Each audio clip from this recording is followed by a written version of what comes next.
नमस्कार, एक बार फिर से आपका स्वागत है। ब्रेक के बाद रुक करेंगे बड़ी खबर की ओर। दिल्ली एनसीआर में पीएनजी के फिर बढ़े दाम। 4.25 रुपए पीएनजी के दाम बढ़ाए गए हैं। अब दिल्ली में पीएनजी की कीमत 45.85 पर एससीएम, गाजियाबाद और नोएडा में भी 45 रुपए से ज्यादा है। तो एक बार फिर से पीएनजी के दाम बढ़े हैं और आपको बता दें कि दिल्ली, नोएडा, गाजियाबाद, इन तीनों ही जगहों पर जो कीमतें हैं मौजूदा समय में पीएनजी की, ये हम आपको दिखा रहे हैं। दिल्ली एनसीआर में पीएनजी के फिर दाम बढ़े हैं। एक तरफ जहां पेट्रोल और डीजल के दाम बढ़ रहे हैं तो दूसरी तरफ पीएनजी के भी दाम बढ़ रहे हैं। एलपीजी सिलेंडर्स के भी दाम बढ़ गए हैं। लगातार महंगाई की मार और फिर लोग परेशान हो रहे हैं। यूपी रोडवेज बसों में सफर करने वाले यात्रियों के लिए खबर है। रोडवेज बसों का सफर अब महंगा हो गया है। परिवहन निगम प्रशासन ने बसों का किराया बढ़ाया है। साधारण बसों में 100 किलोमीटर तक 1 से 1.5 रुपए बढ़ा किराया। एसी बसों में 7 रुपए तक की किराए में बढ़ोतरी हुई है। बसों पर 60 रुपए तक प्रति ट्रिप बढ़ा टोल। टोल की दरों में बढ़ोतरी का असर अब किराए में भी दिखा है। तो यूपी रोडवेज की बसों में अगर आप सफर कर रहे हैं तो ये खबर आपके लिए है, क्योंकि किराया बढ़ गया है और किराया बढ़ने की वजह टोल के प्राइसेस बढ़ने हैं और साथ ही जो डीजल, पेट्रोल, पीएनजी, सीएनजी के दाम बढ़ रहे हैं उसका भी असर देखने को मिल रहा है। यादराम भारती हमारे संवाददाता हमारे साथ जुड़ गए हैं। यादराम भारती, देखिए, एक तरफ तो हमने थोड़ी देर पहले बात की कि आखिर सब्जियों के दाम कैसे बढ़ रहे हैं, फलों के दाम कैसे बढ़ रहे हैं, लेकिन अब ये महंगाई तो सड़कों पर भी नजर आ रही है, जहां अब यूपी रोडवेज की बसों के किराए महंगे हो जाएंगे। जी बिल्कुल, देखिए, फल और सब्जियां बहुत महंगी हो गई हैं। लोग जिस मात्रा में उसको खरीदने की कोशिश कर रहे हैं वो नहीं खरीद पा रहे हैं। और इस समय हम खड़े हैं गाजियाबाद के पुराना बस स्टैंड पर, जहां पर जो मुसाफिर हैं वो बैठे हुए हैं।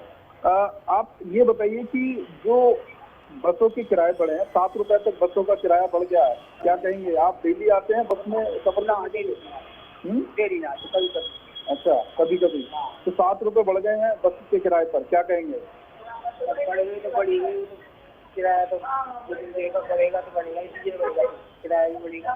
तो कोई दिक्कत, कोई परेशानी है? अच्छा, आप बताइए कि जो बसों के किराए बढ़े हैं इसके ऊपर आपका क्या कहना है? अरे भैया, गरीब आदमी को जो है ना देश से निकाल दो ना, इससे तो क्योंकि जो है ना हर चीज पर महंगाई बढ़ती है। गरीब आदमी क्या खाएगा, क्या देगा किसी को? और 7 रुपए बढ़ गए तो कहाँ से लाएगा 7 रुपए? वो जो है ना 10-10 रुपए से तरह तो मान लिया कहाँ से देगा वो जो है तो आप डेली कहाँ से कहाँ तक के से गाजियाबाद आना, हमारा मेरठ भी जाना, तो मान लिया कहाँ से देंगे हम पैसे? तो इससे तो पैदल ही चल लेंगे जब भी बढ़िया। तो इससे तो पैदल चल लेंगे तभी ठीक है। आप देख रहे हैं अंशिका कि यहाँ पर जो लोग हैं वो गुस्से में है कि बसों का किराया जो है वो 7 रुपए तक बढ़ गया है। 7 रुपए की नहीं है, लेकिन 7 रुपए अगर बढ़ते हैं तो इससे कितना बजट बिगड़ता है, कैसे सिस्टम, एक आम आदमी का एक घर का बजट होता है, एक सिस्टम होता है जिसे वो हर महीने मेंटेन करके चलता है और सोचता है कि वो पाई जोड़ के कहाँ खर्च उसको करना है, कहाँ खर्च नहीं करना है। लेकिन जैसे ही महंगाई की खबर आती है, चाहे वो फल सब्जियों की हो, चाहे वो परिवहन की हो या फिर किसी अन्य चीज की हो, तो वहां कहीं ना कहीं उसका बजट बिगड़ता है और तकलीफ सही मायनों में आम आदमी को वहीं से शुरू होती है। जी यादराम भारती, इनसे पूछिए कि देखिए, किराया तो बढ़ रहा है, ठीक है, और बहुत सारी चीजें बदल रही हैं, क्या इनको सुविधाओं में कोई बदलाव नजर आया? रोडवेज बसों की व्यवस्था में कुछ बदलाव नजर आया? अच्छा, एक बात बताइए, आप पहले बसों में जाते थे तो तब सुविधाओं में और अब सुविधाओं में कुछ फर्क नजर आता है? बहुत फर्क है, बहुत फर्क है। घर से आसमान का फर्क हो रहा है। क्या फर्क है? अरे भैया, जो है ना पहले जो है ना 10 रुपए में भी निकट जाने थे, 20 में भी निकट जाना था, अब तो 100 का नोट गिर के चलोगे जब चलोगे नहीं तो। नहीं, किराए की बात नहीं कर रहा, मैं बात कर रहा हूँ सुविधाओं की। ऐसा तो कुछ भी नहीं रहेगी। आप इधर आ जाइए थोड़ा। कुछ भी नहीं है, कुछ भी, किसी भी बात की नहीं है। बताइए किस बात की हो, कोई भी बताइए, कोई किसी भी बात की हो, सब्जी की हो, तेल की हो, मान लिया जो है ना किसी वाहन की हो, क्या मान लिया जो है बीमारी की हो। सरकार कहती है कि अगर किराया बढ़ रहा है तो हम सुविधाएं भी दे रहे हैं। कुछ नहीं दे रहे, कुछ भी नहीं दे रहे। एक सब्जी रोटी जो है ना बहुत हल्की चीज है, तो इसी पे पैसे बढ़ गए तो वहाँ वो सब्जी से खाओगे क्या, नुकसान खाओगे तो नमक भी नहीं मिलने का, कुछ दिन के बाद तो नमक भी बंद कर दो। देखिए अंशिका, छोटी छोटी चीजें हैं, लेकिन जो आम आदमी है उसको बहुत ज्यादा इसलिए प्रभावित करती है क्योंकि ये लोग इन बेसिक चीजों से सीधे तौर पर जुड़े हुए हैं ग्राउंड जीरो पर, क्योंकि एकमात्र बस ऐसा एक जरिया है जो सस्ता है, सुलभ है आम आदमी के लिए। तो जब इस चीज का किराया बढ़ता है तो कहीं ना कहीं आम आदमी को तकलीफ तो जरूर होती है। जी चलिए ठीक है, यादराम भारती आप बने रहिए हमारे साथ, हम आगे भी आपसे जानकारी लेंगे। लेकिन फिलहाल दर्शकों को बता दें कि सीधी तस्वीर हम दिखा रहे हैं, गुरुद्वारे की ये तस्वीर है जहां पर सीएम योगी मौजूद हैं, सीएम योगी बैठे हैं और स्वतंत्र देव सिंह भी उनके साथ मौजूद हैं, ब्रजेश पाठक भी उनके साथ मौजूद हैं।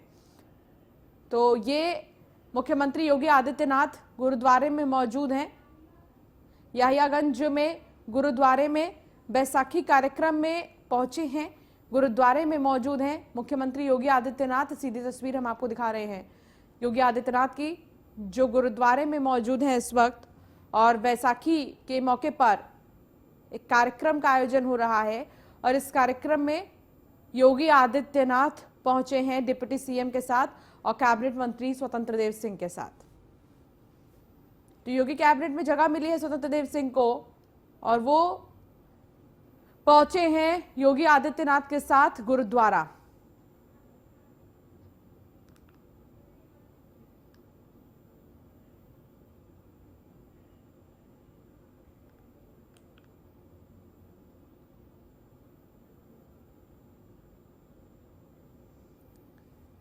तो आज बाबा साहेब भीमराव अंबेडकर की 131वीं जयंती है। इस खास मौके पर सबसे पहले योगी आदित्यनाथ ने माल्यार्पण किया, उनकी प्रतिमा पर पुष्प अर्पित किए।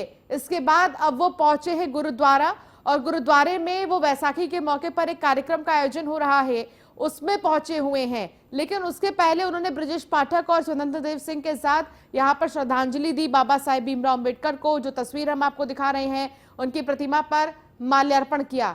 एक बार फिर से हम आपको तस्वीर दिखा रहे हैं गुरुद्वारे की, जहां अभी मौजूद हैं योगी आदित्यनाथ। यहां पर कार्यक्रम का आयोजन किया जा रहा है और इस कार्यक्रम में शामिल होने पहुंचे हैं योगी आदित्यनाथ। हालांकि तकनीकी खराबी है इसीलिए तस्वीरें आप तक ठीक से नहीं पहुंच पा रही, लेकिन फिलहाल योगी आदित्यनाथ मौजूद हैं गुरुद्वारे में और यहां पर बैसाखी के मौके पर कार्यक्रम का आयोजन किया जा रहा है। याहियागंज में वो इस वक्त मौजूद हैं। तो बैसाखी के मौके पर कार्यक्रम का आयोजन किया जा रहा है जिसमें कि मुख्यमंत्री योगी आदित्यनाथ पहुंचे हैं। स्वतंत्र देव सिंह को भी आप देखेंगे, असीम अरुण भी मौजूद हैं, ब्रजेश पाठक भी मौजूद हैं। याहियागंज गुरुद्वारा में बैसाखी के मौके पर कार्यक्रम का आयोजन किया जा रहा है जो कि लखनऊ में स्थित है और यहां पर योगी आदित्यनाथ पहुंचे हैं इस गुरुद्वारे में। थोड़ी ही देर बाद वो बातचीत भी करेंगे, यहां पर लोगों से मिलेंगे, लेकिन उससे पहले जो कार्यक्रम का आयोजन किया जा रहा है उसमें मौजूद है मुख्यमंत्री योगी आदित्यनाथ। वैसाखी का मौका है और वैसाखी के मौके पर गुरुद्वारे में आयोजन किया जा रहा है कार्यक्रम का, जिसमें कि मौजूद है मुख्यमंत्री योगी आदित्यनाथ।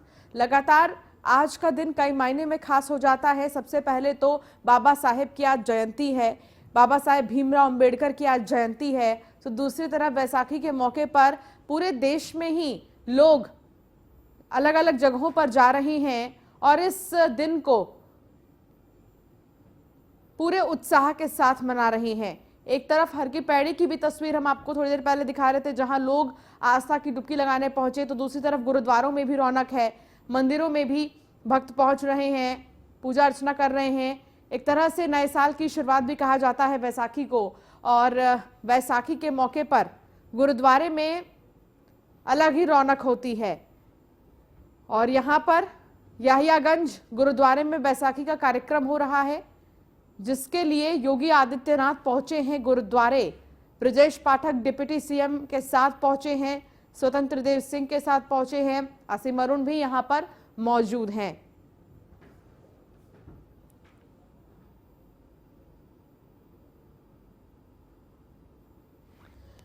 तो याहियागंज गुरुद्वारे में बैसाखी का कार्यक्रम है और इस कार्यक्रम में योगी आदित्यनाथ पहुंचे हुए हैं। इस कार्यक्रम में ब्रजेश पाठक के साथ साथ असीम अरुण भी शामिल हैं, स्वतंत्र देव सिंह भी मौजूद हैं। तो लखनऊ के यहियागंज गुरुद्वारे से ये सीधी तस्वीर आपको हम दिखा रहे हैं।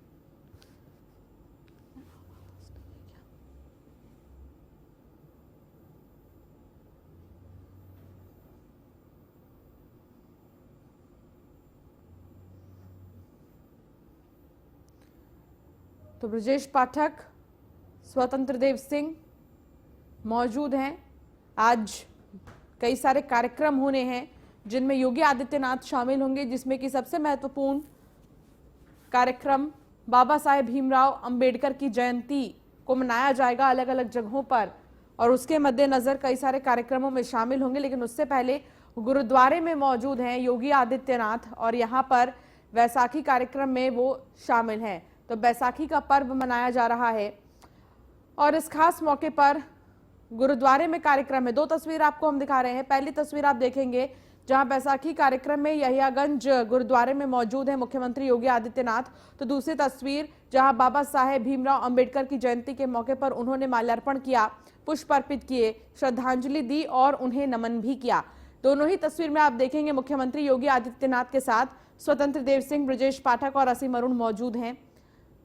तो ये गुरुद्वारे में देखिए कार्यक्रम आयोजित किया जा रहा है। मुख्यमंत्री के आने की खुशी में गुरुद्वारे को बहुत खूबसूरती से सजाया गया और यहाँ पर कार्यक्रम का आयोजन भी किया जा रहा है। अब सम्मानित किया जा रहा है मुख्यमंत्री योगी आदित्यनाथ को शॉल ओढ़ाकर, ये स्मृति देकर कि उन्हें याद रहे वो आए थे बैसाखी के मौके पर गुरुद्वारा।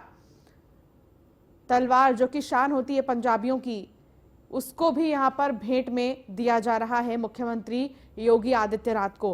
तो ये चीजें याद के रूप में दी जा रही हैं मुख्यमंत्री योगी आदित्यनाथ को, उनके सम्मान में उन्हें भेंट किया जा रहा है। मुख्यमंत्री योगी आदित्यनाथ यहाँ पर पहुंचे हुए हैं और उन्हें सम्मानित किया जा रहा है। साथ ही ब्रजेश पाठक को भी शॉल उड़ाकर सम्मानित किया गया, स्वतंत्र देव सिंह को भी सम्मानित किया गया। यहाँ हर व्यक्ति जो पहुंच रहा है वो स्वागत कर रहा है। मुख्यमंत्री योगी आदित्यनाथ का भी, स्वतंत्र देव सिंह का भी स्वागत किया गया और साथ ही ब्रजेश पाठक जो कि डिप्टी सीएम है उनका भी स्वागत किया गया।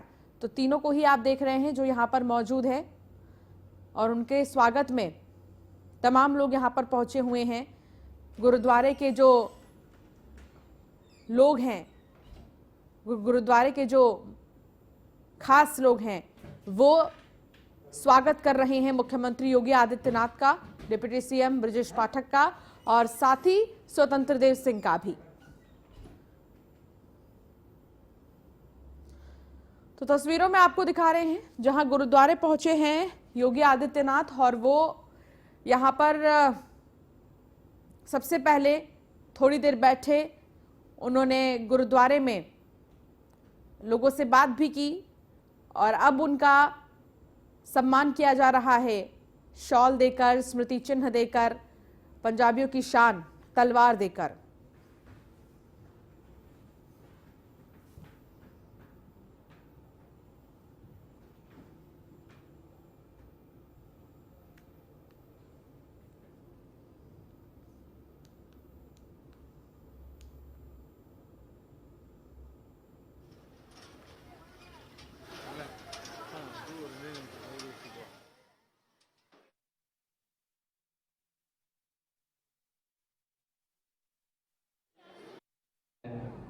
सबसे पहले आप सभी को बैसाखी की हृदय से बधाई देता हूं। मेरे साथ यहां पर उपस्थित हैं प्रदेश सरकार में मेरे वरिष्ठ सहयोगी उप मुख्यमंत्री श्री ब्रजेश पाठक जी, भारतीय जनता पार्टी के प्रदेश के अध्यक्ष और प्रदेश सरकार में मंत्री श्री स्वतंत्र देव सिंह जी, प्रदेश सरकार के ही मंत्री श्री दानिश अंसारी जी, लखनऊ की महापौर श्रीमती संयुक्ता भाटिया जी, आज के इस कार्यक्रम में उपस्थित गुरुद्वारा यहियागंज से जुड़े हुए हमारे सभी पदाधिकारीगण, श्री बग्गा जी, सरदार सतनाम सिंह सेठी जी, डॉक्टर गुरमीत सिंह जी,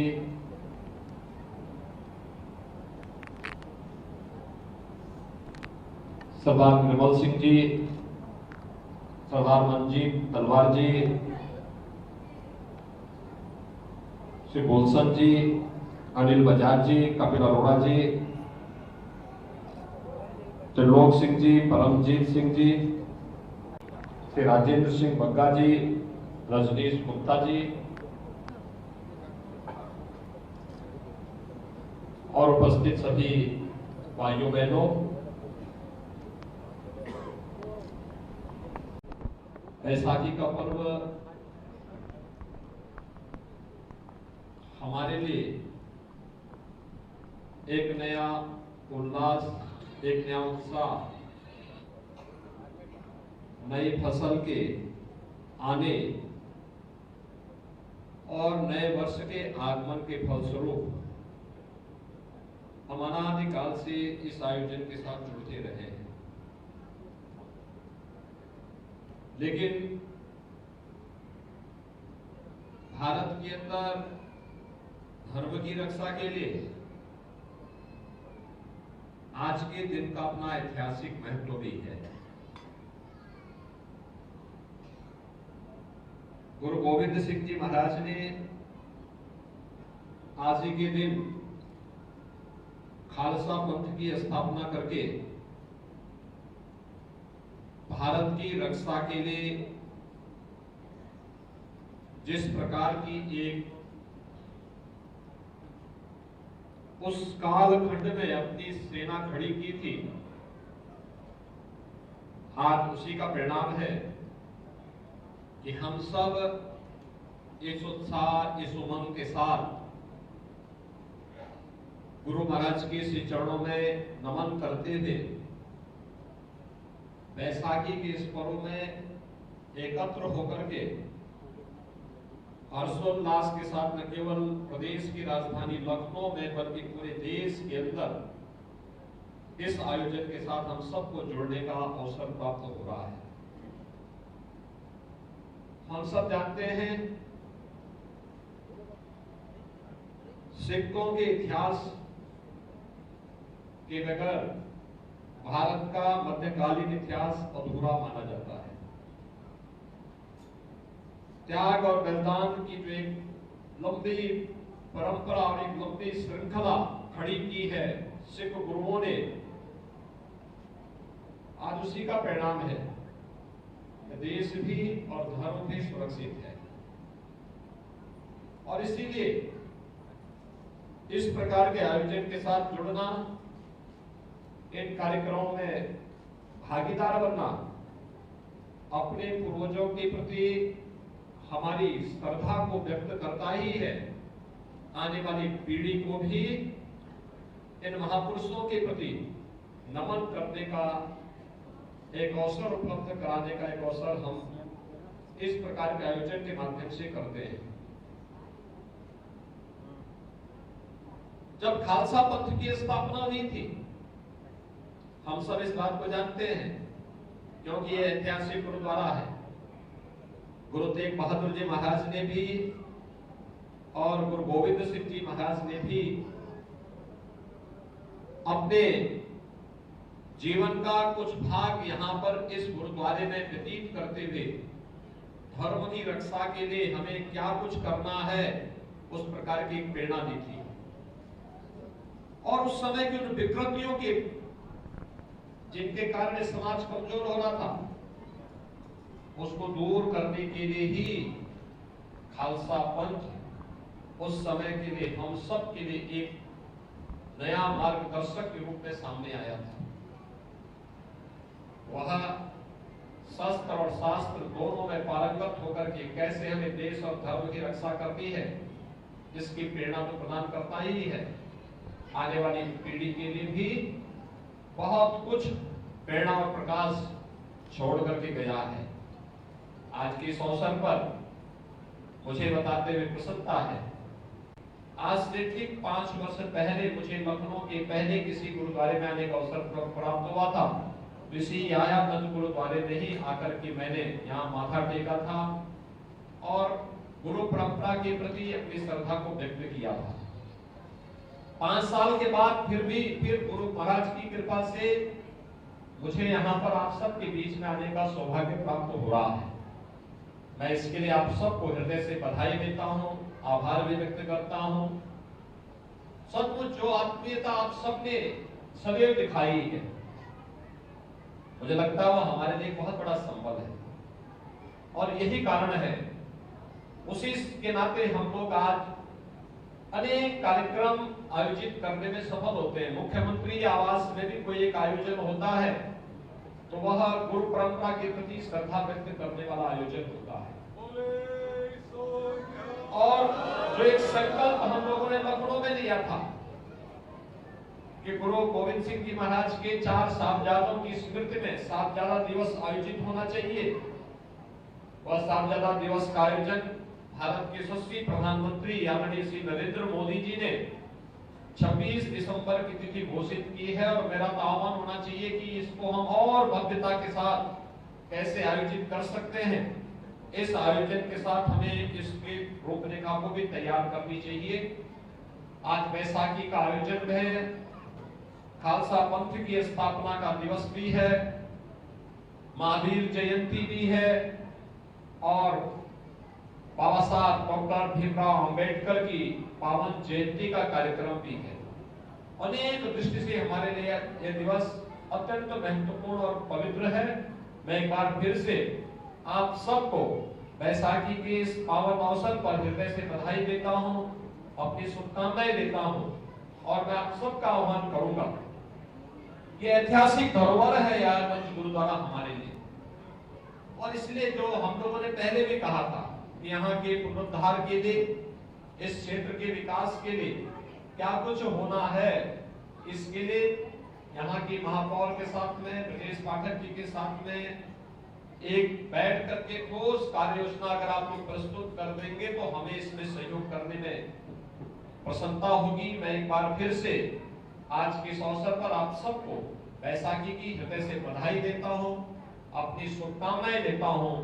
उत्साह और उमंग का ये माहौल आपके जीवन में सदैव बना रहे, यही मैं इसकी हृदय से शुभकामना आप सबके प्रति व्यक्त करते हुए अपनी वाणी को यही भी विराम देता हूँ। धन्यवाद। जय हिंद।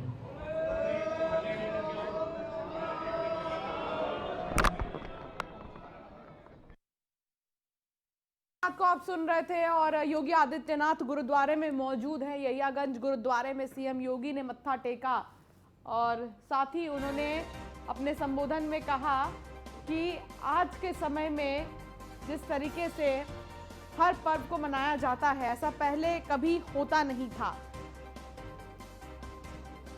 साथ ही आज के दिन ऐतिहासिक महत्व है। योगी आदित्यनाथ ने यह भी कहा,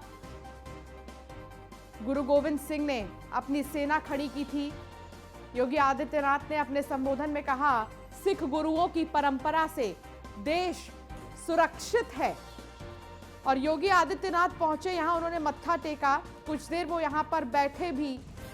इसके बाद उनका संबोधन, सीएम योगी ने कार्यक्रम में शिरकत की। सीएम योगी के साथ डिप्टी सीएम ब्रजेश पाठक और कैबिनेट मंत्री स्वतंत्र देव सिंह भी मौजूद रहे।